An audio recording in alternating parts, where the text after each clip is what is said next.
Hello. Today, Somalia is electing a new president. It's the first time in over 50 years that the country will democratically elect a president. The long delayed election is happening within the highly fortified zone due to ongoing security issues across the country.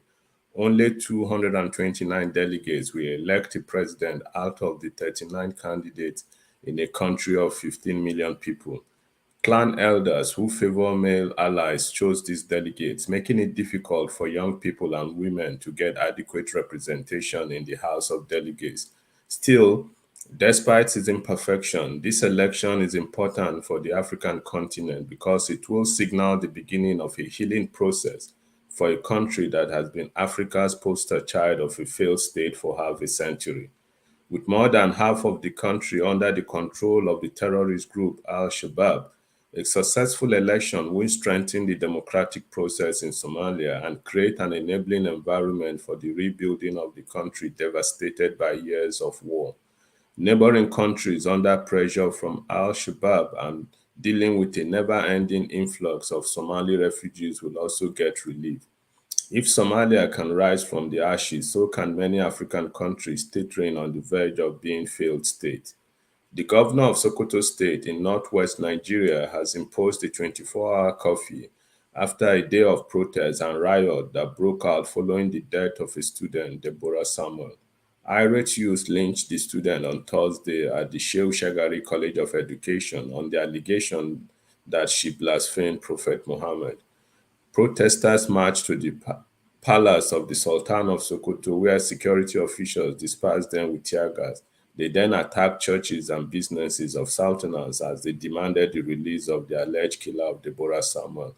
As Nigeria prepares for a presidential election next year, there is growing tension between the North and the South on how to share power.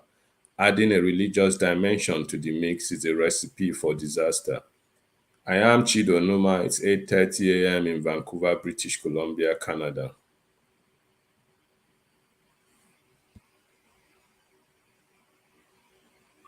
In New York City.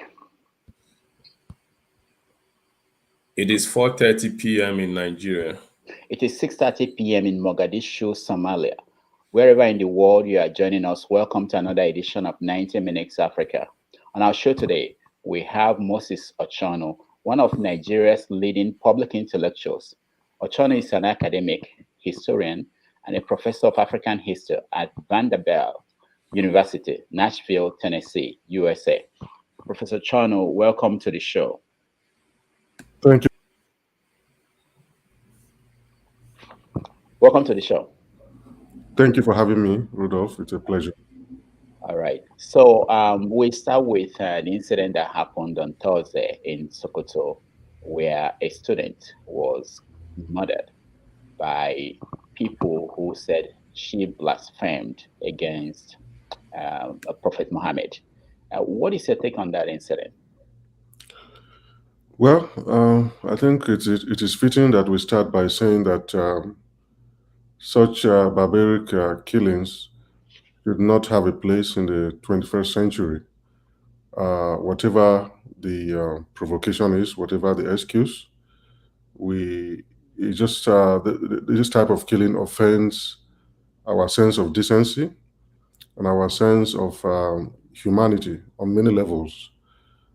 With that said, I think that we shouldn't isolate the case of Miss Samuel, because it is the latest in a long line of such incidents in northern Nigeria, where mostly minority Christians in this Muslim majority region are targeted for, and are accused of blaspheming the religion of Islam or the Prophet of Islam, and are, essentially lynched, even without being given the privilege of going through the judicial process of having legal representation and of evidence being presented.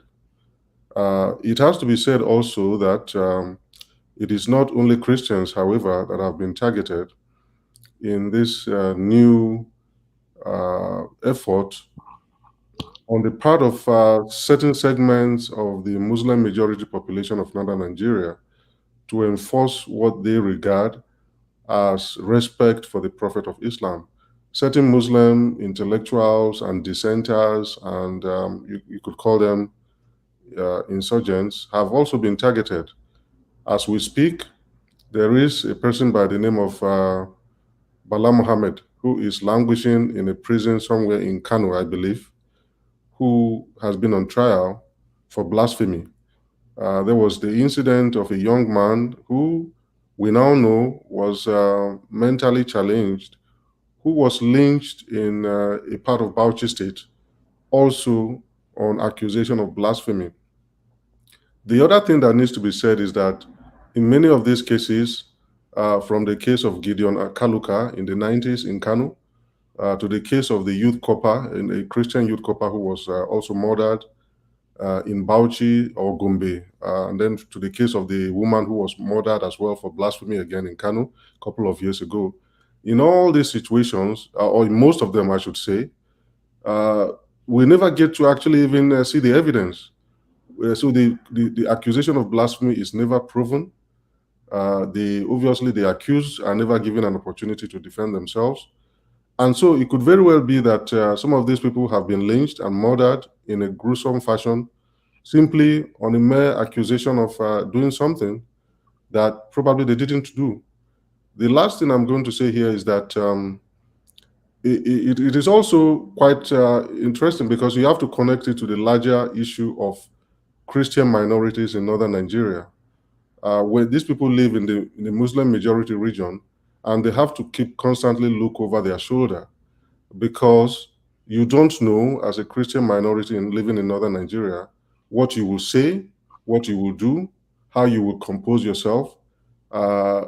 That people around you who are Muslims could interpret it as a form of blasphemy or disrespect to their religion. So a lot of these things are, you have to look at the intentionality of it. Was it intended to be blasphemy or not? So that's up in the air. All right, let me follow up with the reaction of the government. How do you rate the reaction of the government of Nigeria to this incident? Well, my sense of it is that the government was put in a position where, it had to come out to strike a balance, as it were, between condemning this reprehensible act.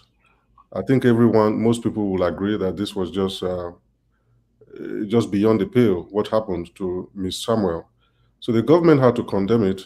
At the same time, I think the government had to, because there is a sentiment that is widespread in the northern part of the country, especially in the Muslim north, that what the lady is accused of saying constituted a disrespect to the religion of Islam and to the Prophet of Islam.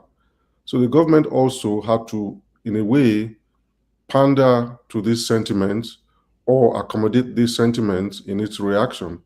And so you see the government straddling this line and trying to walk a fine line between condemnation and recognition of the offense of blasphemy. But at the same time, it raises the question of whether,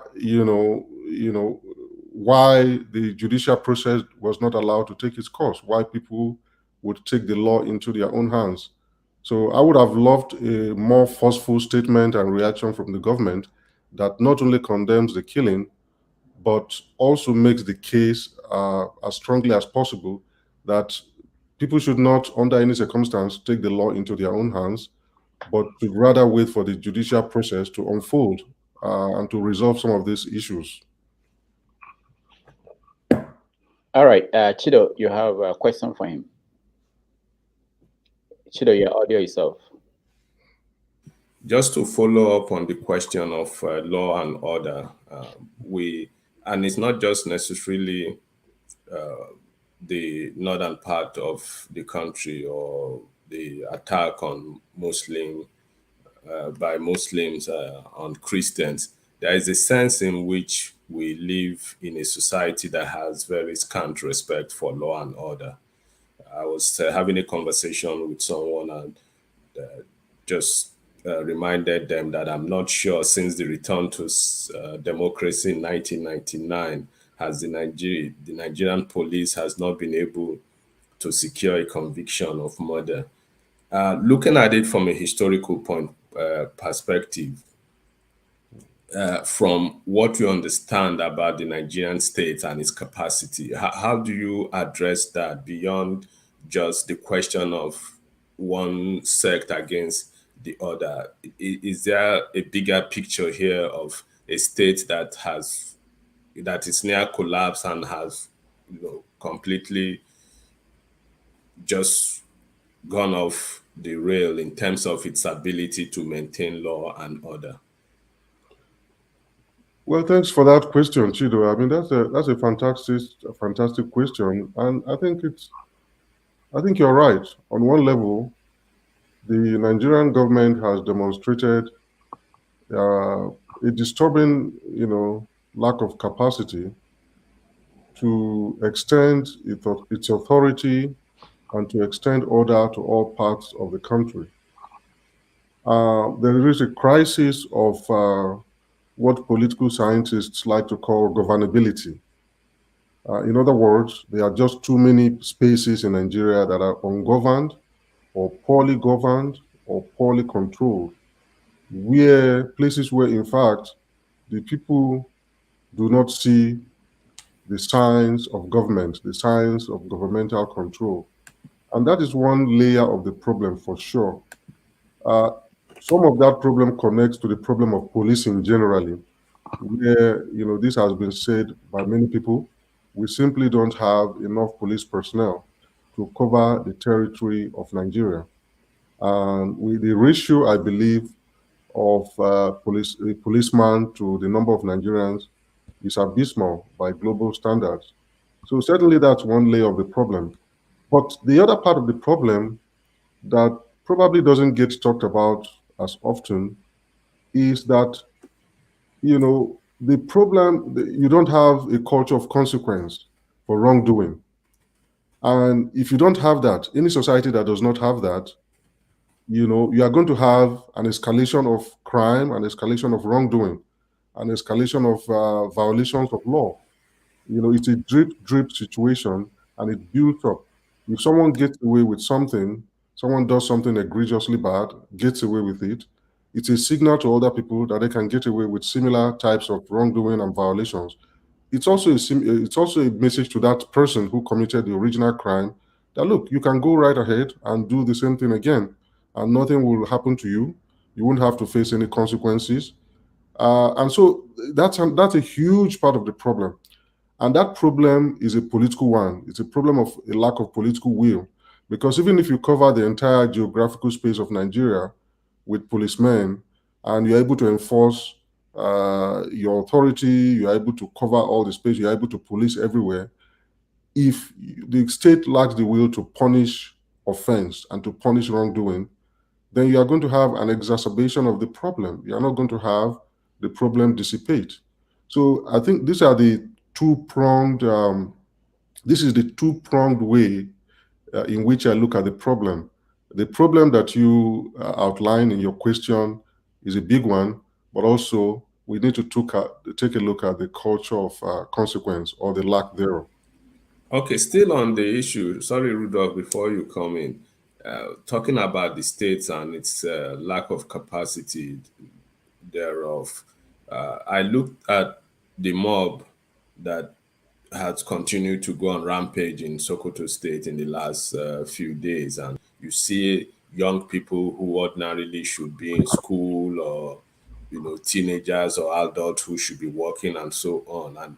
And I just get a sense that this is evidence of state collapse or states abdicating its responsibility, because a lot of these young people, you look at them, you can't see the children of the governor or the children of these senators in the state, or the emirs and so on.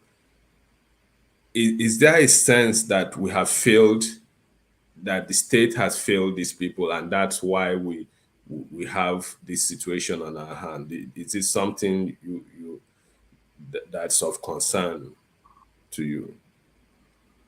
Certainly, that is part of the issue. But I myself do not want to give too much weight to the question of education and poverty that a lot of people tend to raise when issues like this arise. The reason is that I'm a scholar of Northern Nigeria, and I've studied Northern Nigeria all my academic and professional life, and I've written a number of articles and books on the region. So I do know that, yes, there is the question of alienation, that an entire generation of young people have been alienated from the national dream, as it were.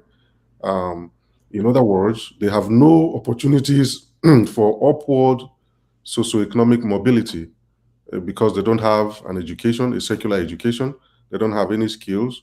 And so you have a reservoir of young people who can be activated, who can be provoked, and who can be mobilized at very short notice to do harm in service of some religious extremist agenda.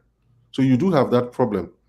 There is also, however, and this is quite important for me as a scholar, there is also the problem of, I would say, poor Islamic education. In other words, the people that we see doing this damage, these young people, they not only are they poorly educated in the secular sense, they are also poorly educated in the Islamic way. So in the past, in pre-colonial and in fact some in colonial times as well, these almajiri, these young people would go to Islamic schools and learn the religion properly and learn under clerics and malams. Increasingly, that seems to no longer be the case. They have taken to what the Hausa people call bara, which is begging. They beg on the streets, and they spend very little time learning the religion. So they don't even know, these are people who don't even know the tenets and the pillars of the religion, right? And then the third issue that I'll talk about briefly is that the people who usually do the stoking and the mobilization are not the people you see doing the destruction, but they hide in the background. And these people are usually well educated, both in the Islamic and secular sense of it. So I believe that we need to take a look at those people as well. They are usually people who hold college degrees. Some of them have PhDs.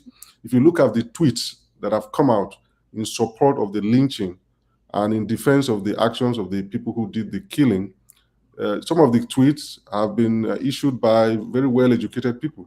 Very disappointing. It's very disappointing. And so there is a problem also of, I should say, the interpretation of Islam in certain segments. We know that there are different schools of thought within Islam. And I myself am a Christian, and we have traditionalists in Nigeria. It is not up to us, Christians and traditionalists, to resolve these interpretive issues. It is squarely a debate that needs to happen within the Muslim community, and they have to resolve it for themselves. But however, we are interested in the outcome of that debate. We are interested in how that debate is resolved, because for some northern Christians and Christian minorities resident in the north, the outcome of that debate could mean life and death for them. So I'll leave it there for now. All right. Let's look at the reaction of former Vice President Atiku, and we will come back and get your reaction to that. No, every tweet has to get my approval. Unfortunately, this tweet, because I was traveling all over the country, did not have my approval. So I said it should be taken out, and that every tweet must have my express approval. I am not a person who is afraid to take stand on issues. You know the stand I took on Sharia. I was pelted, I was abused in the north, but then how long did the Sharia last? I told them they were having a political Sharia. And I was vilified. They threw stones at me. There is nothing they did not do. That did not make me change, my position as far as Sharia is concerned. But where is the Sharia today? So the only thing that went wrong with that tweet was that it was not authorized by me, period. All right, that was a former vice president and a candidate or aspirant for the office of the presidency of Nigeria giving reasons why he deleted a tweet where he condemned what happened. He has not tweeted again, to put it in the way he would like it, condemning what happened. Now, he talked about Sharia, and as a historian, I want you to put it in the context that where is Sharia now? Did Sharia actually disappear, or are we seeing a continuation of that, the Sharia idea that started long ago? So please, can you help us understand this is answer to that question, why he deleted that tweet? Well, there are two issues in your question, Rudolph. The first one is obviously has to do with the tweet. As someone who speaks Hausa and reads Hausa myself, I was able to follow the swift reaction on Facebook, because I'm not on Twitter, to the tweet sent out by the former vice president. And I saw that there was a backlash to that tweet, because I think that we shouldn't underestimate the fact that in northern Nigeria, in Muslim northern Nigeria, there is great reverence for the person of the Prophet of Islam, Prophet Muhammad. And this cuts across all strata of society. It's among the poor, the rich, the educated, the uneducated. And so I think that reaction didn't surprise me.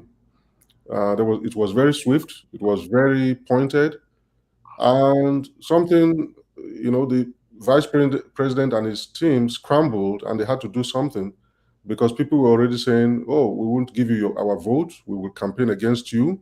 We thought you were a real Muslim, but now we know where your loyalties lie."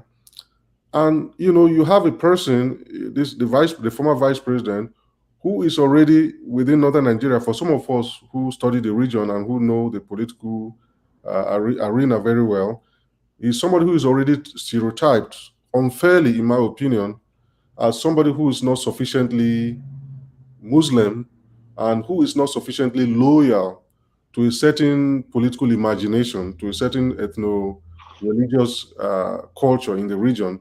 So he's had his northern Muslim identity questioned before. And he's often contrasted with somebody like Muhammadu Buhari, the president. So I can see why he deleted the tweet and issued another one, because that tweet could be and could have been or could still be politically costly for him. I don't buy the explanation that he didn't approve it. When you are such a high-profile political figure, people that you've employed to manage your social media platforms or accounts, they tweet things and they put out messages on your behalf all the time, and you don't have the time or the luxury to approve everything. So that's the one part of it. But historically speaking, the question of Sharia, what a lot of people in the South do not understand is that Sharia actually began as a populist movement. It was not, contrary to what a lot of people say, it didn't begin as a form of political mobilization. You could say that Mohammed Sani Yerima, who started it, the former Zamfara governor, intended it as a way to obtain legitimacy and to consolidate power. Yes, I'll give you that.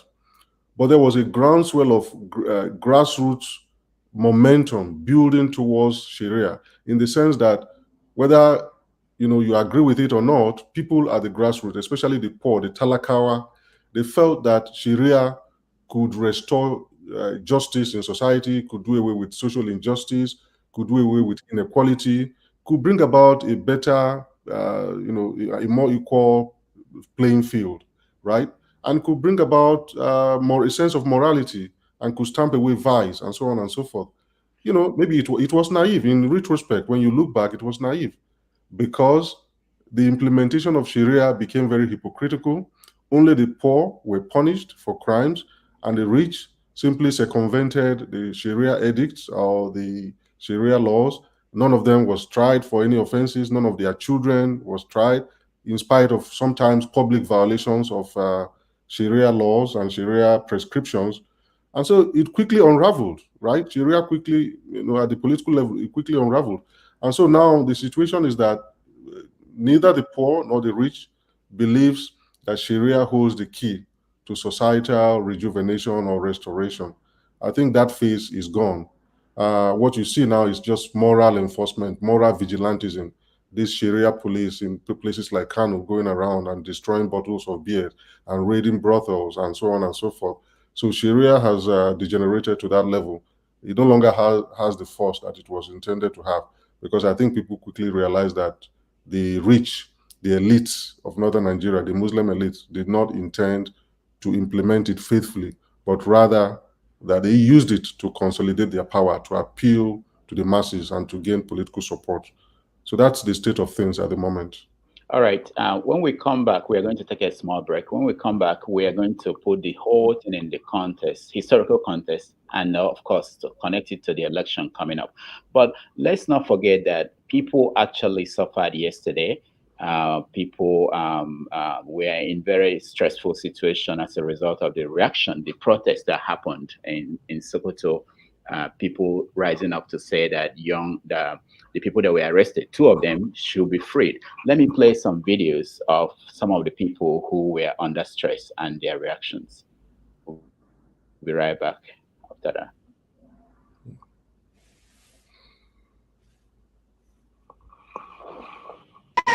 Nobody is doing anything. Nobody is doing anything. Everywhere is on fire. Ajalema, Odeport, that's the area the Igbos are staying. They are going to Odeport, that's where we build houses. They are going to Tamaji. Our children are at home. We are stuck. We are stuck. We are stuck. We are stuck. Nobody is helping us. We are stuck. We are stuck. Where is Nigerian government? Where is the soldiers? Where is the soldiers? We are stuck. Where is the government of this Sokoto state? We are stuck. We are stuck. We are stuck. Everywhere is money. We are stuck. We are stuck. Where is everybody? How can we die of nothing? How can we die of nothing? Where is the government of Sokoto state? We didn't do anything. We are just Nigeria. We didn't do anything. We didn't do anything. We are just Nigerians. Nobody choose to be born a Christian. Nobody choose to be born a Christian. Christianity is the religion of our parents. We didn't choose to be born a Christian. We didn't choose to be born a Christian. Where is the government of this time? We are stuck. We have a family here. We are stuck. We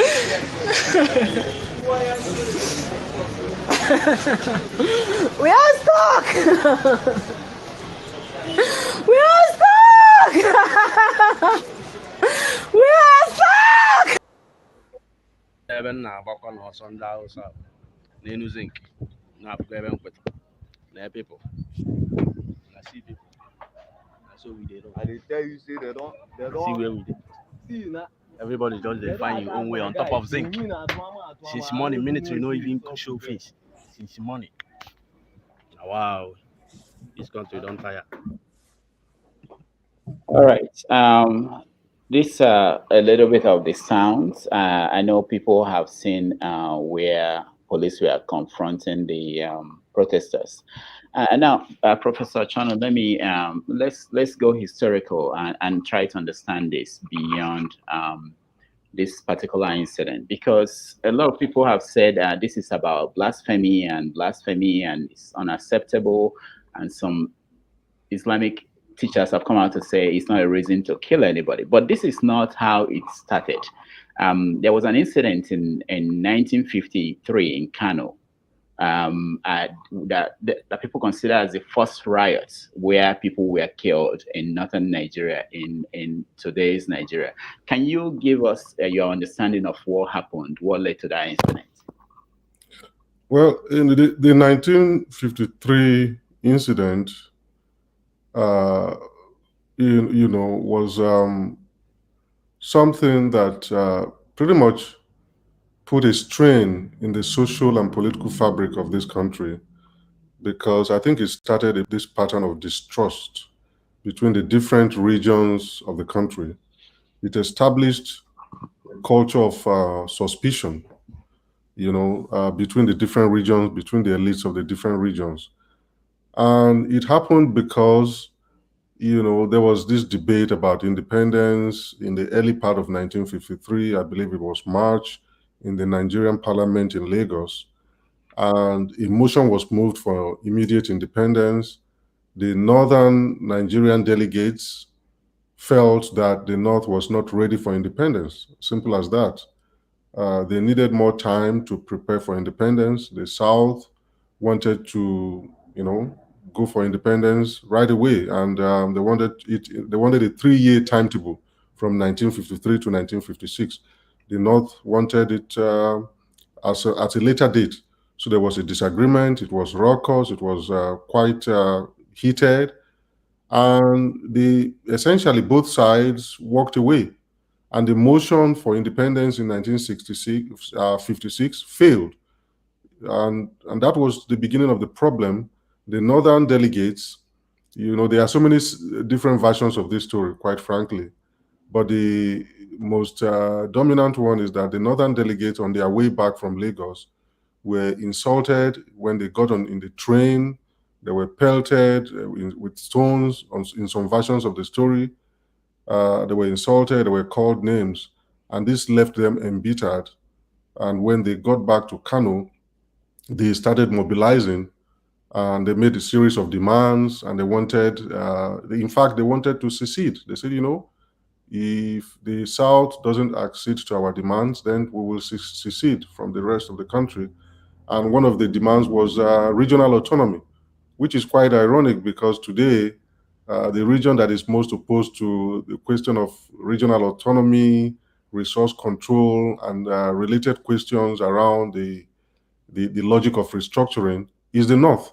But at that time, in 1953, they wanted regional autonomy. Eventually, these demands were granted because that was the condition they gave for them to return to the parliament, because the country had ground to a halt. The country was dysfunctional.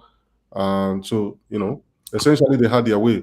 But in that same year, in 1956, certain members of the Southern political delegation from the AG, the Action Group, and the NCNC, led by, I believe it was Akintola, traveled to Kano to hold a rally. Again, this was a nationwide tour. I believe they went to Jos as well. They went to different parts of the country. Enugu, they were going around the country to try to mobilize and support for immediate independence. Not immediate, but this 3-year timetable. They wanted to feel the pulse of the country and to gain support across the country for this independence timetable.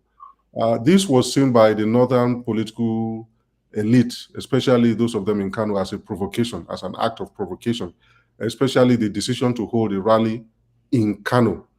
And the hotel that they were staying in was attacked. There was a mob that formed outside the hotel, and the mob quickly grew and attacked Igbo traders in the Sabongeri, that is the strangers' quarters in Kano, for those of you who are familiar with Kano. And initially, I think the targets were Yorubas because this was seen as something that was done to the northern elites by the Yoruba people of Lagos. But, when these kinds of things happen, you can't control it. So, the mob invaded Sabongeri, shops were looted, people were killed. And, and to be honest, that set the precedence, I would say, for subsequent rioting and subsequent crises. And historically, there's no decade that has passed without such incidents occurring in different parts of the northern Nigeria, in Kano, sometimes in Jos, in Kaduna. But the 1953 incident, historically, is the one I think that set that precedence. Let me, Ochonu, let me ask you this question. This is what the British administrative officer wrote after they investigated the incident. They wrote that, this is quote, "No amount of provocation, short-term or long-term, can in any way justify their behavior," talking about the killing and the riot that happened. And then they said that the seeds of the trouble which broke out in Kano on May 16, 1953, have their counterparts still in the ground. It could happen again, and only a realization and acceptance of the underlying causes can remove the danger of reoccurrence. This is what the British, no, this is not a Nigerian, British administrative officers that investigated the incident. So it appears as if we have not, almost 70 years after, realized or accepted the underlying causes, which is the reason why it continues to happen. Now, over the years, you mentioned there are incidents every decade. You know, it could be eclipse of the moon, could be an attack of Iraq by America. Anything can provoke that. People who discuss this current incident, they talk about it as if, okay, this is outrageous thing, blasphemy against Prophet Muhammad. But there have been many instances where things that may not be connected to Nigeria at all could lead to this. So, in your own understanding, what are the underlying causes, and could it be because we may have to sit down here outside and discuss this another 2 years from now for whatever reason? What are, and why is it that we've not been able to deal with these issues 70 years after? Well, I don't want to be intentionally controversial, but I'm going to say that such mob violence, as terrible as they are, they tend to have their political uses. They have political utility for certain people, and for some people, it seems like this is one way that some certain regions can checkmate the schemings or the feared political maneuvers of other regions. The fact that, we will force you, the idea that we will force you to reckon with us, we will force you to fear us, we will force you, almost force you to bend to our will, because we have this X factor. If all else fails, right, if the political tool fails, we have this army of, again, poor, unemployed youth that we can unleash to do our bidding and to vanquish our political enemies, right? So there is that underlying issue. Then there is the religious aspect. We cannot run away from it. There is a problem of extremism, let's put it that way, in northern Nigeria. I think any fair-minded person, including Muslims, will agree that that's the case, right? The source of that problem is something that requires deep analysis. I myself and some other scholars who study northern Nigeria have written about it. Some of it is doctrinal, and some of it is socioeconomic. I don't come down on the perspective that it is exclusively socioeconomic.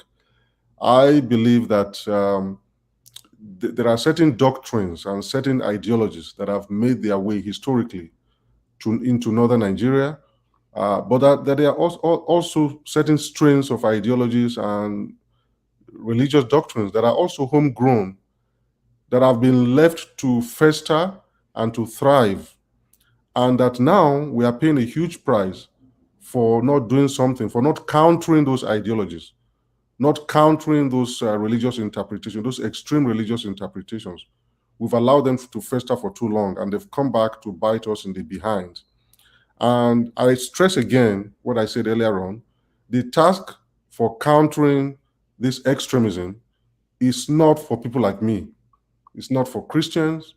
That task does not fall to us. It doesn't fall to atheists, non-believers, traditionalists. That task belongs to the Muslims of our country, because you have to ask yourself: you don't have the same strain of extremism in the southwestern part of the country, which has a huge Muslim population.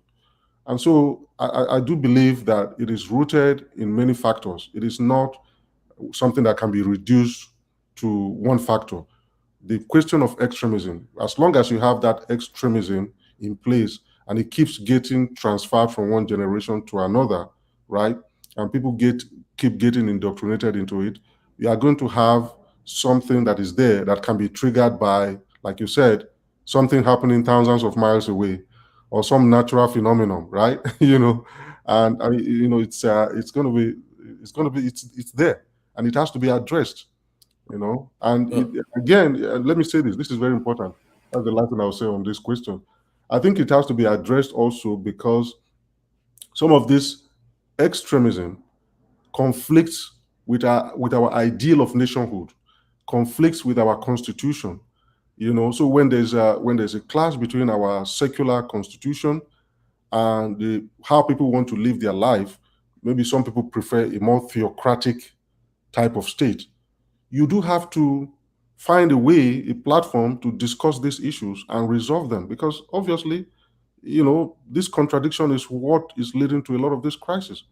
So whether those people want to go out there and set up institutions to accommodate this, the way they want to live their life, or whether that is even a view that is shared among the majority of Muslims in the North, that is up in the air.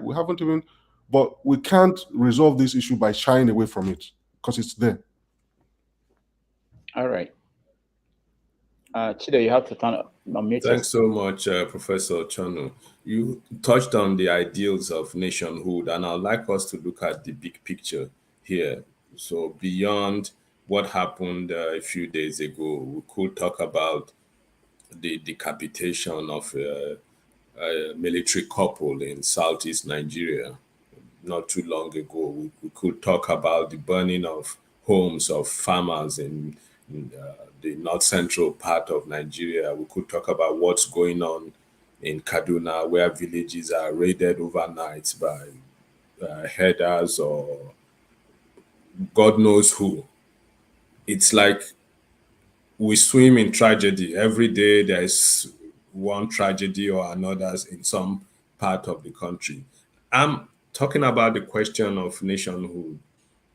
I'm looking at it in the sense that how do we put all of this? Do we have to continue to experience these tragedies before, to what extent before we sit down and begin to reconsider what the ideals of nationhood are? And as a historian, what's happening on the continent and way beyond the continent, whether you're talking about the situation in Iraq or Somalia and so on.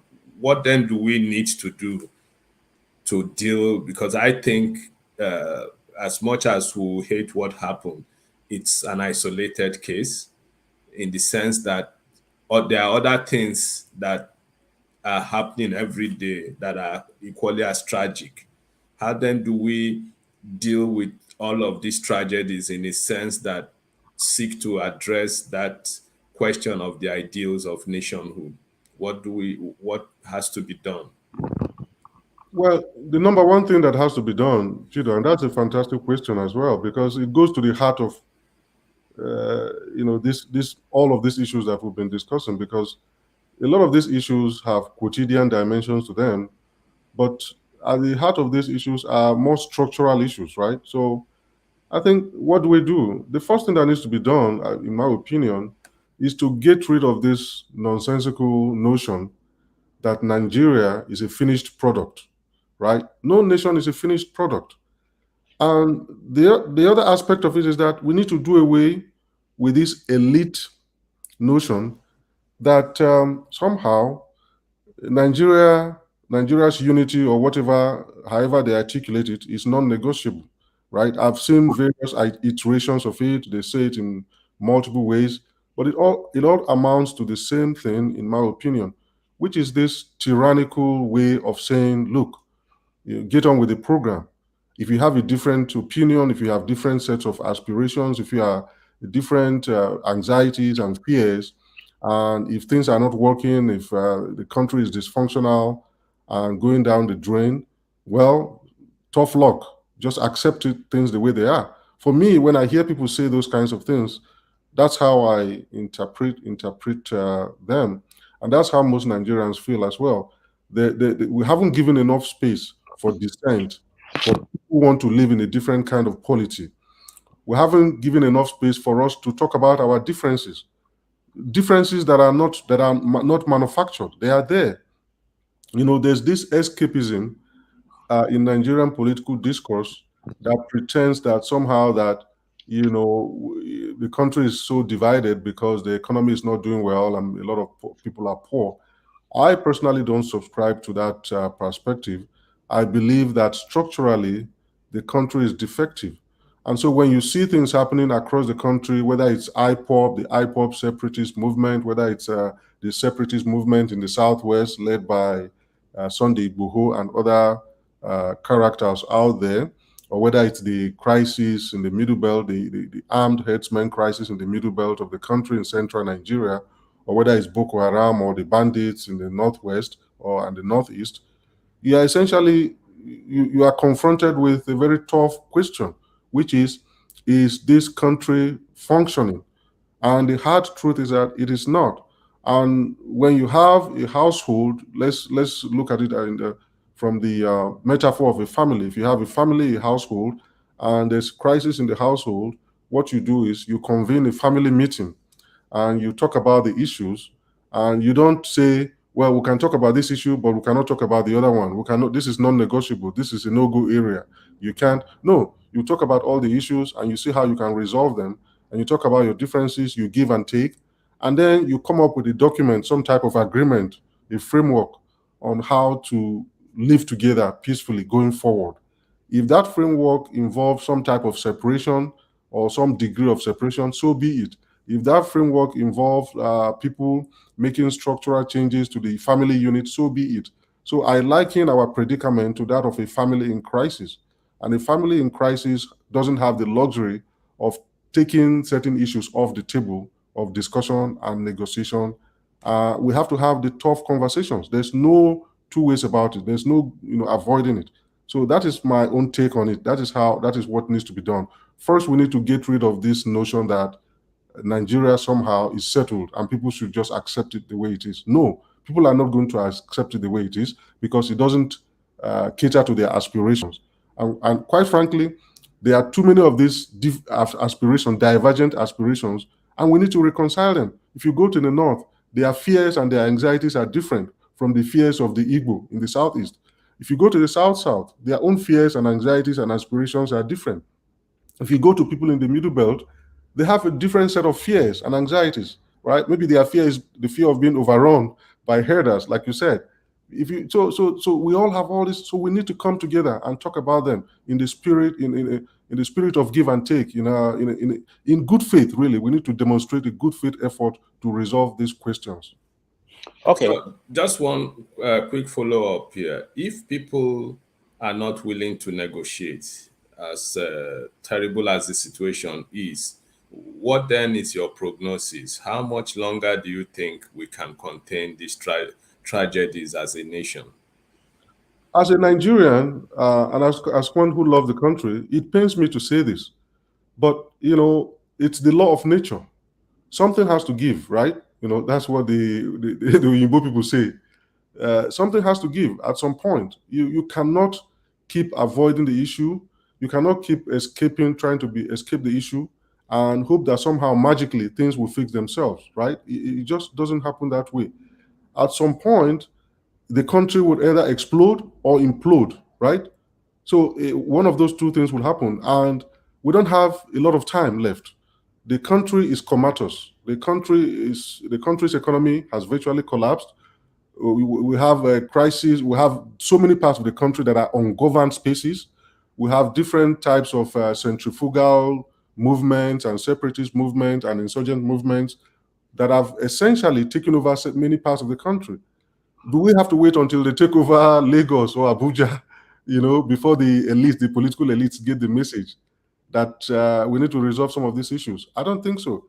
But we don't have a lot of time, unfortunately. How much time do we have? I do not know. But I just don't think that we have the luxury of time. I think something has to give at some point. That's how I feel about it. Okay, let me go back to 1969. At the Hera Declaration, Ojukwu during the Biafran War said this, and I want to get your take on that. I don't have the video of it. Let me read it out. He said that the Federation of Nigeria is today as corrupt, as unprogressive, and as oppressive and irreformable as the Ottoman Empire was in Eastern Europe over a century ago. And in contrast, the Nigerian Federation, in the form it was constituted by the British, cannot, by any stretch of imagination, be considered an African necessity.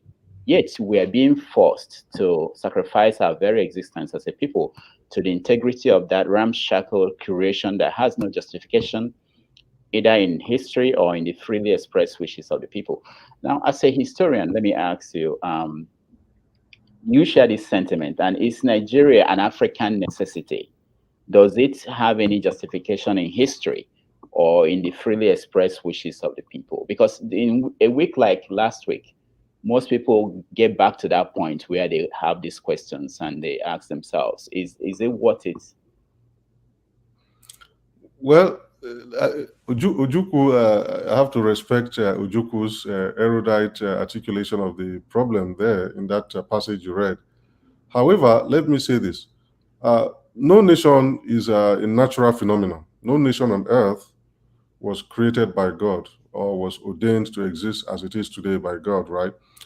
The nation state itself, the nation state form, as we know it today itself, is a recent phenomenon dating back to the 18th century, to the Treaty of Westphalia, right? So as a historian, I know that. So the nation state that we've inherited is, 300 years old, maybe? So it's a recent phenomenon. There are other modes of political organization. We had empires prior to that. We had kingdoms. We had small states, city states, and so on. So the nation state is not, there's nothing sacrosanct about it. That form, that organizational political form, where people agree to live together in a territorially defined space as one nation, right? Every nation has to be made and has to be built. So while Ojukwu is right, while I agree with Ojukwu's sentiment that there's no naturalness to Nigeria, and in some ways that Nigeria was cobbled together, right, by the British for their own administrative convenience. I've written about this. It's not a mystery. The amalgamation in 1914 occurred because the British simply wanted to use the resources of the South to pay for the administration of the North, which was not at that time paying its way because the South was richer. The South was richer because it had customs revenue, right? Because it was close to the ocean, had the seaports. The North and the South export crops were also more lucrative. So the South had more money, and the British, had they retained the North as a separate entity, would have been losing money. No country colonizes any territory to lose money, to have to dig into its own coffers to pay for the administration of that country. So that was the logic of amalgamation. However, it has happened. So I think now the task is for Nigerians to decide, do we want to keep the form or the organization, the structure that the British bequeathed or that the British imposed on the country? Or do we want to reform it? Do we want to alter it? Do we want to change it? And if we want to change it, in what trajectory do we want to change it? What form of state would accommodate all our differences, religious differences, cultural differences, ethnic differences, and so on? And what kind of state would actually be more conducive for healthy competition between and among the subnational units, whether those subnational units are defined in terms of states or regions or provinces or what have you, right? So I think Ojukwu is right, but he's also wrong in the sense that he frames the question. I think he goes from the answer to the question. He has an answer in mind, which is that Nigeria basically has no basis to exist. There's no logic to Nigeria's existence. And then, he goes on to talk about that. But I believe that and in framing it that way, he makes it almost sound like Nigeria is irredeemable. I don't subscribe to that. I think that Nigeria is in dire straits. Nigeria is dysfunctional. I'm running out of adjectives to articulate the predicament that we find ourselves in. But I also do believe in the redemptive capacity of human beings to retrace their steps and to recognize that they are on a self-destructive path and to come back and make things better. But it's going to have to take courage among the political elites to come to that realization, to realize that this is unsustainable. This path is unsustainable. This path would only lead to a cataclysmic and catastrophic end to the country as we know it. I don't think anyone desires it. Not people in the South, not people in the North, not people anywhere. Nobody desires, that type of ending to this country. So yes, that would be my response. All right.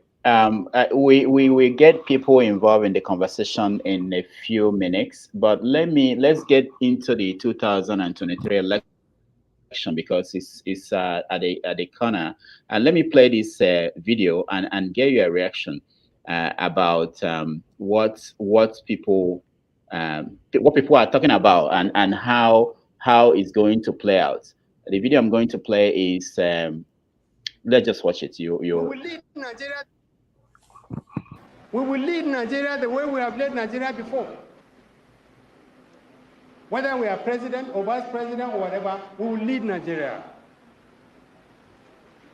Not because we are better than anybody else, but because if you are doing a democratic game, the votes say vote who you want. We have the majority of the votes. Why do we need to accept a second-class position when we can fight for and get a first-class position? Why? Why does anybody need to threaten us and cajole us and intimidate us? If you don't bring the presidency here, you will see. Okay, let's see. We're willing to see. But when we get that power,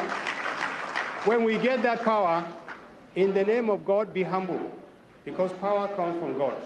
If they tell you the North must play second fiddle, say no. But in what game? Please, sir, what are the rules of this game? If the rules of the game say you should vote for the candidate of your choice, vote for the candidate of your choice. If they don't like the fact that it may be a Northerner who will emerge as president, too bad. If we want to support a Southerner, we will support a Southerner because that will be in our own interest rather than in somebody's interest. And we can decide for ourselves. We don't need anybody to tell us what to do. All right.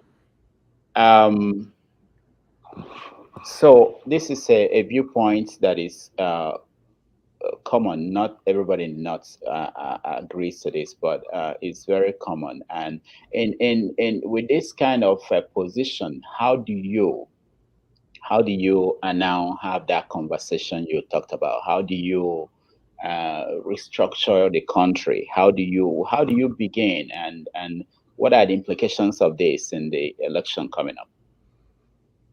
Before you respond, Professor Ochonu, I also wanted to chime in. Maybe then you can do a broader response to this. And it's a question that we've managed not to touch upon. And I thought perhaps when the conversation about the 1953 protest, there were subsequent protests in the North, the Tiv riots, and so on. So when somebody like Dr. Hakim talks about we, I'm scratching my head trying to understand who these we are in terms of the politics of northern Nigeria, the Middle Belt, the North Central, as it's called geopolitically today. Perhaps you can reflect on that in responding to the video. Sure. So obviously, I find a lot of problems with the premise of Dr. Hakim Baba's pronouncements in that video you played, because I think it contains one fundamental error, which is it homogenizes the North. It portrays the North as a political monolith that votes in bloc. That hasn't happened since the 1950s. The North has not acted as a political bloc since the 1950s. In many elections, in the Second Republic, and in the subsequent political configurations, the North, or the Old North, the Lugadian North, as some of us call it, has never acted or spoken with a single political voice. So that's a fundamental error. Secondly, I think that he misreads the political temperature, if I may use that term, of the place that we call the Middle Belt. The Middle Belt is not a geographical phenomenon but it is a minority non-Muslim identity, political identity. So you have people who have middle belt sensibilities who do not live in central Nigeria, who they live in places like Taraba State or Adamawa State in the northeast, who may even live in Borno, who have communities in Borno or places in the northwest, Niger, Katsina. So you have pockets of places like that where people associate, it's an oppositional minority identity. And some people like to call them Northern Christians. Some people like to call them Middle Belters. Whatever you call them, they exist. They are there. They have a political imagination. They have their own political agenda. And they have their political fears, their political anxieties. They have their political aspirations. That has to be factored in. So when Dr. Akim Babamed says the we there should be problematized, it should be unpacked, and should be understood in its proper context. The other thing that I think about that is when he says those kinds of things is that it's not even correct. This idea of the North having the majority voting bloc, it's which North is he talking about? We have to talk about that separately. But when you analyze the North, that's just factually wrong. And then the last point to make here is that if it were so, if what he said were so, why did Buhari, the present president, why did he run for the presidency 3 times in a row and never won the presidency, despite winning the majority votes in the Northeast and the Northwest, the Muslim North, as we call it, right? Because each time he lost the Middle Belt vote, right? And of course, he lost in the rest of the country. So this idea that somehow it is the manifest destiny of the North, however defined, to rule Nigeria because they have the numerical advantage, I believe is fundamentally incorrect, and it doesn't add up. It doesn't work empirically, but also historically. It just doesn't work. Okay. Chido, go ahead. Yeah, so that brings us to the current reality. I mean, let's focus on 2023 and what we have before us. At the last count, there are over 20 aspirants in the APC, the All Progressive Congress, which is the ruling party, and the PDP is following that. How would you quickly, before we bring in the audience, at least some of the top players or key contenders, what's your assessment of some of these characters? And then secondly, perhaps to look at the emergence or entry of the former president, Goodluck Jonathan, into the discussion.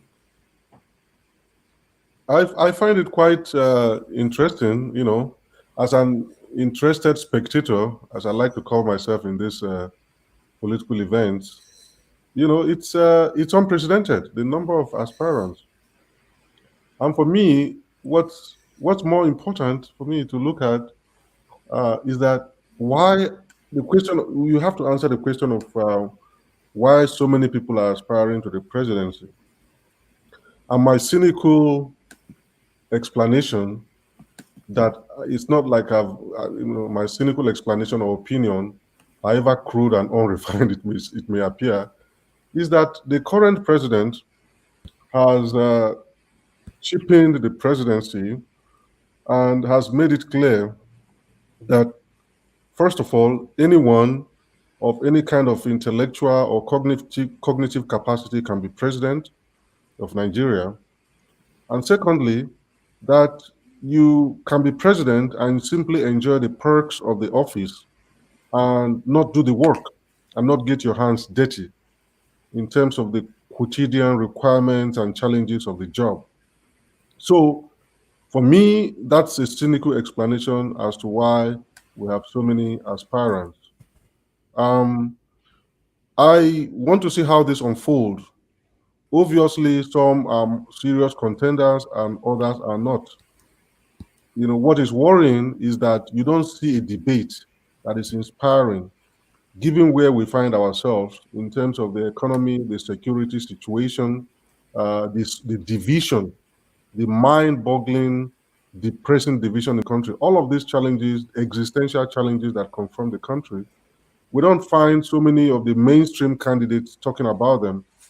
The only person perhaps who has challenged us a bit in terms of putting a finger on some of the issues is Peter Obi to some extent, and people like Mogalu and our friend Showore. These are the people talking about the issues plaguing the country. The others have this entitlement mentality of, I'm from this part of the country, give me the presidency because it is our turn, or I was the former this or that, and it is my turn, and I helped this person to become president. I'm responsible for this political cleavage and margin, so therefore I'm next in line. It's a nauseating political entitlement mentality that anyone who's aspiring to lead the country should not possess, and that is deeply off-putting. So I want to see more debate. I want to see more focused discussion of what these people would actually do to take Nigeria out of this abyss. Not only that, but to go beyond that and even tackle some of the issues, the structural issues that we were discussing earlier, to have the courage. I want someone who's going to have the courage to convene this long overdue forum for discussing the existential and structural problems at the root of the Nigerian predicament. I want someone who's going to do that, and I haven't seen any. So you finally from me, you've seen the candidates or again aspirants, you've seen the parties, you will know what the concerns are. As a football fan, what do you forecast for 2023? First, for the end of this month, in terms of who emerges as the candidates of the two major political parties, then in the long term in 2023, what's your focus? Well, let me say it this way. I probably know fairly well people, the aspirants who do not stand a chance. I think, I'm interested in what happens in the opposition parties. To be honest with you, the reason is simple. The APC as a party has failed. It has proven itself to be deceptive, to be dishonest, and to be manipulative. It has failed in all the campaign promises that it made in 2015 and reinforced in 2019. And if this is truly a democracy, then it's commonsensical to say, look, you failed the country. You don't deserve a second chance. If you are anybody who is running under that party, I don't see how they can articulate a coherent message. What are you running on? Will you repudiate and disavow your president, the president who is a member of your party? Will you run away from his record, or will you embrace that record? That should be interesting. That should be entertaining. That should have a comic, entertaining quality to it. So I'm more interested in how the debate unfolds in the opposition party. I do not want to predict anything because Nigeria defies prediction. Nigeria is just an intractable country where you just don't know where the elite consensus will fall in. It does seem like in the opposition party, Atiku stands a good chance of emerging, but I don't know. But Peter Obi could very well surprise everyone because I think he's resonating in ways that even his supporters didn't anticipate. Because again, he has this message that is articulate, but not just the message. For me, he has the record and he has the antecedents and the pedigree. And he's not your typical politician who puts on an air, who performs, to give certain impressions about themselves. He doesn't have, what you see is what you get with him. He doesn't have a political persona that is separate from who he is as a person. Is he perfect? I don't think so. We're not looking for angels here. As our late friend Pius Adesami used to say when he was here with us, the Nigerian situation is about looking for the bad, to place them above the worst or something like that. I'm paraphrasing him, So for me, that's what it comes down to. The Peter Obi phenomenon, I still want to see more of him and see him get very substantive with the issues. Atiku is there waiting in the wings. I can't take any of the people in the APC at this point seriously, because when I look at the record and I look at what they are saying in defense of that record, the record of the current president, it just offends me. It offends my sensibility. It offends my sense of what politics should be about. Politics should not be about manipulating people and deceiving people and then having, the audacity to look them in the face and to present yourself as a candidate in the next election, to look them in the face and ask for their support. I don't think that's the way politics should be conducted. So I know I didn't answer your question directly, obviously, but that's intentional. All right. Thank you so much. Let's get our viewers. They've been waiting for us patiently. Let's get them involved. The first person I'm calling on is Vince. Vince is joining us from Ghana. Vince, welcome to the show. Thank you, Dr. Damages, and good afternoon to everybody in the studio and those that are listening to us. All right, Vince, do you have a question or comment for our guest, Professor Ochonu? Yes, sir. I would like to tell him that I am pleased with what he has said, but I am a little bit disappointed with the same grammar, we always, speak when we are in a very serious problem like what is going on in Nigeria now. I was a retired warrant officer. I served in that one mechanized infantry division, Kaduna, and there is no place in the north that I don't know. I cannot go to. I speak Hausa and I speak little understand Fufude. Even the current president in his house, in a place they call very close to Racecourse Road in Kaduna, where he lived after he resigned as PTF chairman. I was once a guard detail and a commander in his house. He shares wall with Yaradua. I do not know what is happening in Nigeria of today. I ask you, sir, with the current situation, nobody envisaged that most of this thing that is happening today is happening in Nigeria, especially to those that you don't even expect that it will happen to. It has been there.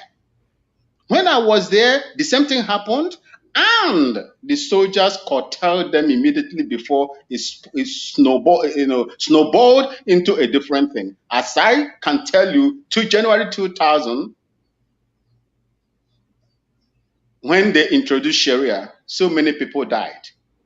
If you go to Central Market, Kaduna, which is now known as Ali Gumi Market, the electronics market there, the people that are involved. Even my people here, Ghana, Ghanaian lecturers who were at Kaduna Polytechnic at the Rigasa, some of them lost their life as well. Because of things like this, we have this serious problem at hand, sir, and we are talking about election. My mother is from Abia State, Obingwa presently, but my dad is from Upper East region here in this country, the northern part of this country. What is happening in Nigeria cannot happen even in Ghana. What are you people doing to stop these excesses, this religious intolerance that is taking lives of innocent people, just like the way it took that young girl's life? What are you people doing? Even if there is election today, on what foundation would that supposed president that is going to come operate on? I always speak on the foundation because I had no power when that constitution was given to Nigerians. I was a serving warrant officer then. But those that were calling the shots were the senior staff officers, the generals, and majority of them, where they come from that time. The southern generals, lower officers, staff, or senior officers had no say. If at all, with the current situation in Nigeria, everywhere is very, very volatile. Everywhere is hot. And an election is held and it stays. On what foundation would that president rule on. All right. Thank you. Thank you, sir. Thank you, Vin. Thank you so much, Professor Ochonu. Well, he's presented a few issues. Obviously, the issues are valid. I think it's in some ways he brings up a very good question, which is the Americans. I live in the U.S., so they have this saying that they also say we can walk and chew at the same time. So I want to use that saying to respond to the gentleman who posed this question. I think Nigerians can talk about the elections that are coming because the elections are inevitable anyway. They are going to happen whether we like it or not. But we can talk about the elections and while at the same time talking about the more fundamental, more structural issues. I don't think it's either or. I don't think we have to talk about one issue in exclusively or exclude another issue. I think we can walk and chew at the same time, and we need to. Given where we find ourselves, given the predicament that we're in, we can't afford to say to hell with the elections, because the elections are going to come up and they are going to throw up candidates. And maybe one candidate will be better than the other one. Maybe they'll all be the same. Who knows? I do not know. And then we have elections for governorships as well. And those offices are consequential. House of Rep, House of Assembly. These are people who are closer. These are offices that are closer to the people. And who you elect to those offices can impact your life, can impact, you said, the gentleman said that his mother lives in a part of Abia State. So those elections do have consequences, whether at the national level or at the local level. But we can talk about the elections while at the same time engaging and pushing for the kind of holistic, more foundational conversations around the issues that are plaguing our country, the religious different issues, the extremism issues, the banditry issues, the issues of insecurity, the issues of incompatible aspirations and incompatible anxieties and hopes in different regions of the country. We can talk about those issues at the same time. We don't have to leave one issue aside. And I think sometimes we get into this mode because of our justifiable outrage about what's going on in our country. We get into this mode where we sometimes, as they say, try to let the perfect become the enemy of the good. And I don't think we have that luxury to do that, whereby we can say, well, forget about the elections. Let us resolve our foundational questions first. First of all, we don't even have the elite momentum and the elite consensus, as Dr. Chido Onuma will agree with me on that point, because we did a book together, that makes some of these issues. So it is not that these ideas are not there, but we don't. The problem has always been we don't have a pool, a critical mass of within the Nigerian political elite that is courageous enough to say, look, let us resolve these issues. And if you don't have that critical mass, then unfortunately you won't be able to bring about some of the foundational resolutions and solutions that you were talking about.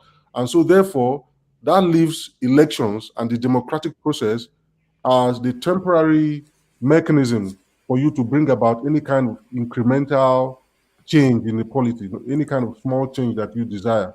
Unfortunately, that is where we find ourselves in. Quickly, before you bring in Rudolph, somebody just responded to you, Professor Ochonu, said, Dr. Ochonu, you don't place the cart before the horse because the cart can't pull the horse.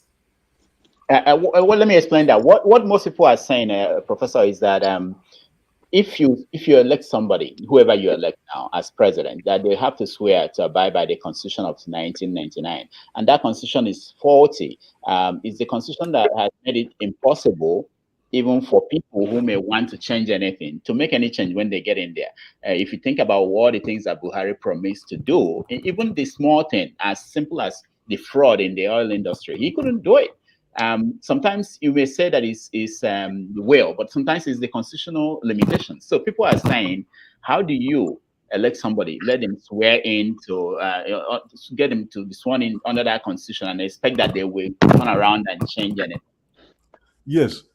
It's in some ways, Rudolph, thank you for re-articulating the problem that way, in that manner.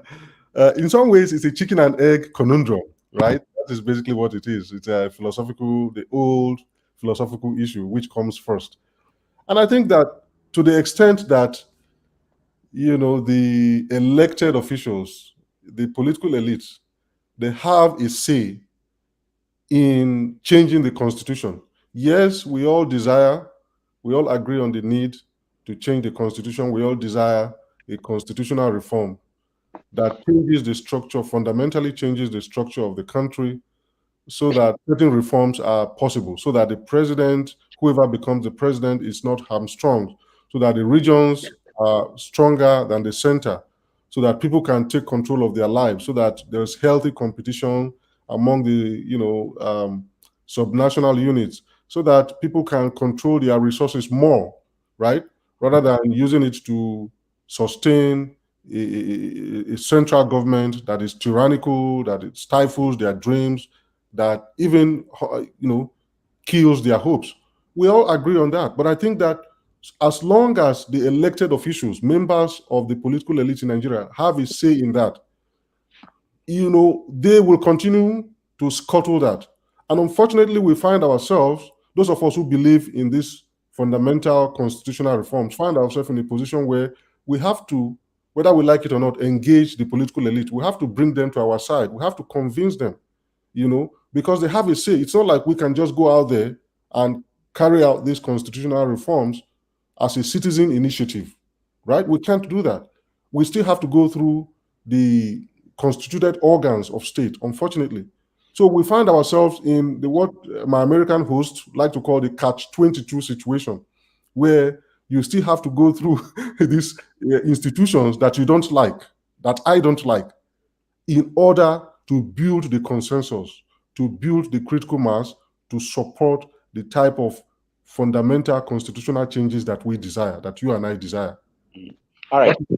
Thank you. Thank you so much. Let's bring in Chukwudi Nwankwo. Chukwudi, welcome to the show. Thank you, Dr. Damages, for inviting me.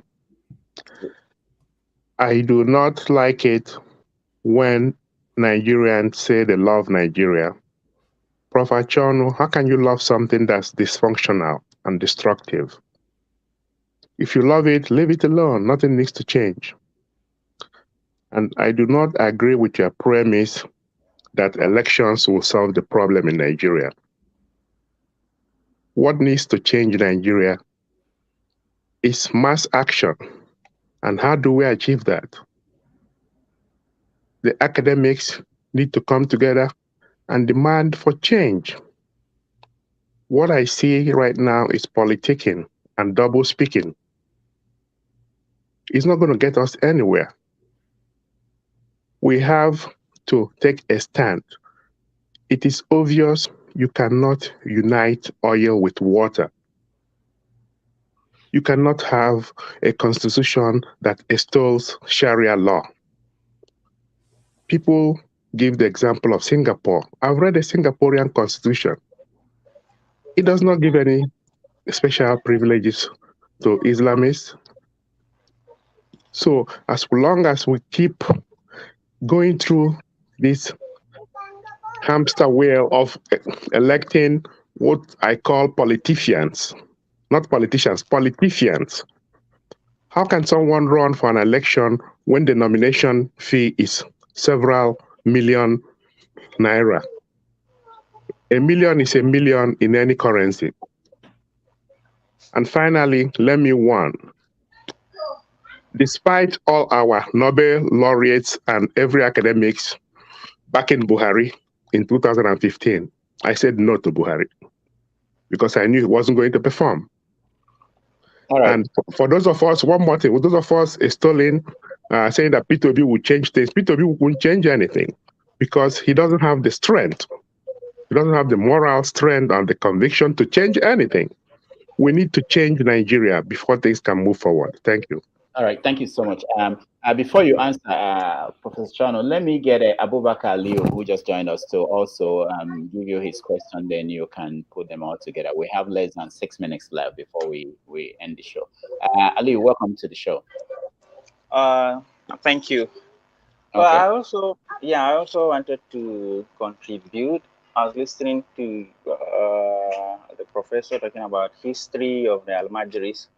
Well, the difference now and then is that those times there was hope for those Almajiris. They are taught properly, they learn proper Islam and Sharia, but now they come to cities, they see buildings, rich men, and if they inquire, how do they amass all this wealth? They're like, okay, they've studied Western kind of education, and now they are working, they are civilized, they're getting paid, and this is how they build their wealth. And this is why they are enjoying their life. And they will think, okay, and what am I studying now? What I'm studying now will not be required. I will not even if I attend a Western education, adding to my Islamic education, my Islamic education will not be added to my CV. I'll just waste maybe 10, 20 years, if at all I have the desire to study, to go to Western kind of schools. This will not be added to my CV. Then this anger will be building and be waiting for somebody to just activate it. They will be looking for meaning in their life, and then suddenly who will give them that meaning? If somebody just offered them something that if you do this, already they lost hope in this life. They cannot get all those things that we consider as a meaningful life and enjoying life. They all lost that meaning. I mean, they lost that hope. But if somebody come and offer them, hey, if you do this, despite of your sin, you are going straight to heaven. And heaven is very beautiful place with riches, with virgins, and the like of it. They will make it their own mission to see that they get to this heaven, no matter how. So suppose Deborah was tried and then she was released, she was not killed. If certain imam passed a verdict on her that whosoever killed her will be rewarded with heaven if he dies, and with monetary materials if he lives, many will make it their life mission to see that Deborah did not live. We have seen that with the satanic verses, Salman Rushdie, how the Iranian plays thousands of dollars and millions of dollars on his head.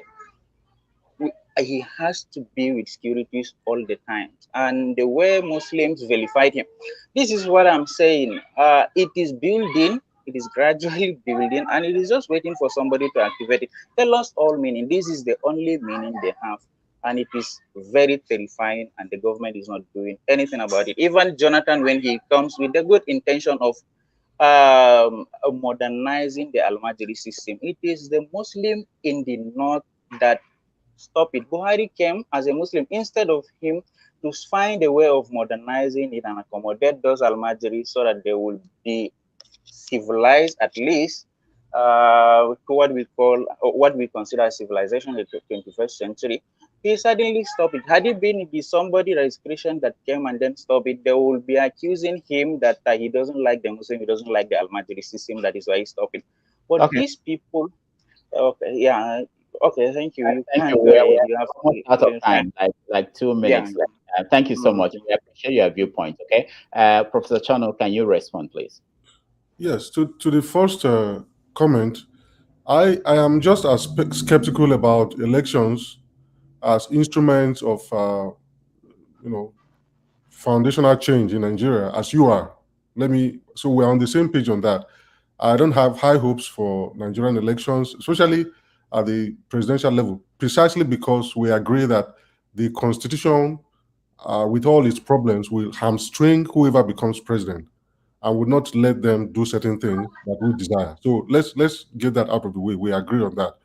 What I'm saying is that, if you boycott the election is still going to hold, and you are still going to find yourself with representatives that are there that are just going to do whatever they want, and they'll be representing you whether you like it or not.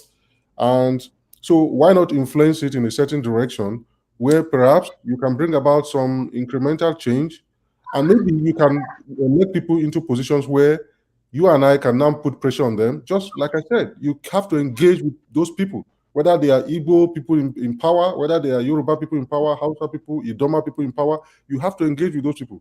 You and I cannot simply bring about change from just wishing it. We cannot wish it into existence. So that is my response to that. But the other gentleman that spoke about Al-Majiri, yes, I think I agree with everything you said. I think there are two questions, two issues. There's too much ignorance of even the religion of Islam in northern Nigeria. And this may shock a lot of people in the South, because we all assume that everyone who grows up in the North went to Islamia school, the Islamic schools. Sure, but how much Islam did they actually learn in those places? As the gentleman said, they don't learn much. Many of these people can't even recite verses from the Holy Quran. They don't know about hadith. They don't know about the sayings of the Prophet. They don't know about Islamic jurisprudence. They don't even know about how wrong it is to kill someone who blasphemed the Prophet. You don't know that the Prophet himself was blasphemed and insulted, and he never instructed anyone to kill his blasphemers, his insulters. They don't know about the different jurisprudential schools of Islam. There's also the other issue. The last issue is when you have a whole army of people who have nothing to lose, right? Like you rightly said, the Al-Majiri, they have nothing to lose.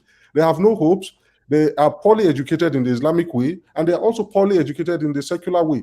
So they have no path to socioeconomic prosperity. So they have absolutely nothing to lose. They are easily manipulated with extremist religious perspectives and ideologies, because, again, for them, the rewards in the hereafter can be sold easily to them. And since they have nothing to work for or to live for on earth, it's quite easy to manipulate them to do harm to other people and to carry out nefarious agendas. Yes.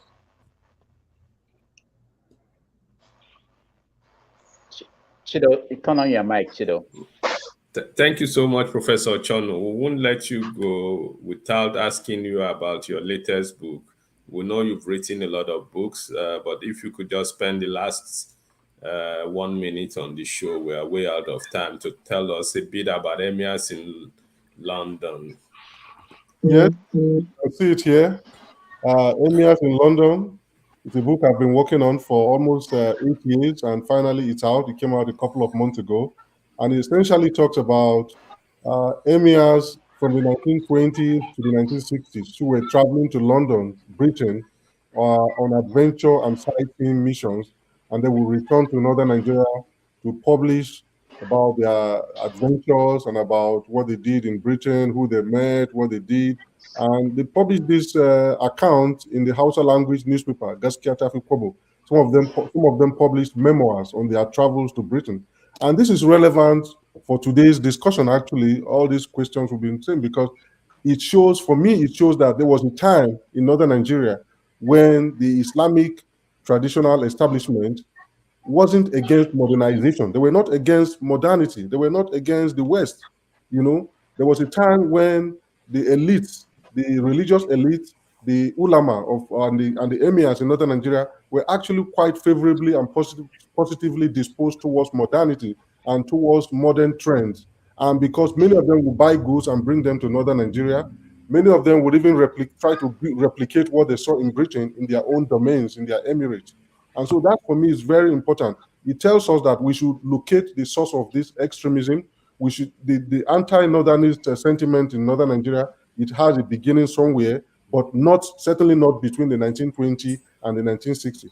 And if it has a recent history, then for me, it should be easy to root it out. This opposition to modernity, to Western education, to all these things, these emirs that I'm looking at in this book, they didn't exhibit any such antipathy towards these kinds of trends.